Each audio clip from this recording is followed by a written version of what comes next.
వసంత పంచమి పండుగను ప్రతి సంవత్సరం మాఘమాసం శుక్లపక్షంలో 5వ రోజున జరుపుకుంటారు.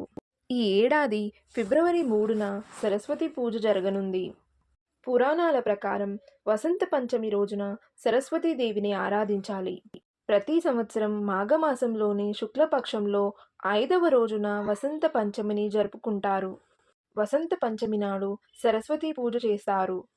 వసంత పంచమి రోజున అంటే సరస్వతి పూజ రోజున 4 శుభయోగాలు ఏర్పడతాయి. అంతేకాదు మహాకుంభం, అమృత స్నానం కూడా ఉంటుంది.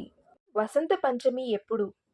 పంచాంగం ప్రకారం ఈ సంవత్సరం మాఘ శుక్ల పంచమి ఫిబ్రవరి 2 మధ్యాహ్నం 12 గంటల 4 నిమిషాలకు ప్రారంభమవుతుంది. ఫిబ్రవరి 3వ తేదీన బుధవారం ఉదయం 9 గంటల 49 నిమిషాలకు ముగుస్తుంది. కావున ఫిబ్రవరి 3న వసంత పంచమిని జరుపుకుంటారు. ఈ రోజున సస్వార్థ స్థితి, శివయోగం, ఉత్తర భాద్రపద నక్షత్రం, రేవతి నక్షత్రం కలయిక ఏర్పడుతుంది. శీతాకాలం ముగిశాక వసంత ఋతువు వస్తుంది.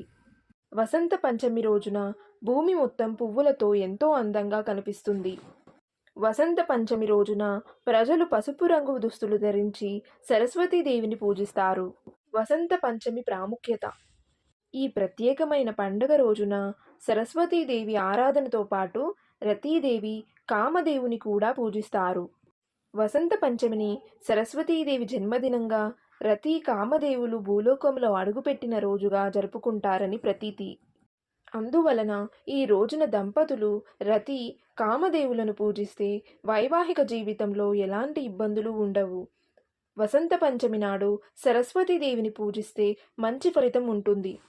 ఈరోజు ఉపవాసం ఉండి భక్తి శ్రద్ధలతో పూజించిన వారికి సరస్వతీదేవి అనుగ్రహం లభిస్తుందని విశ్వాసం.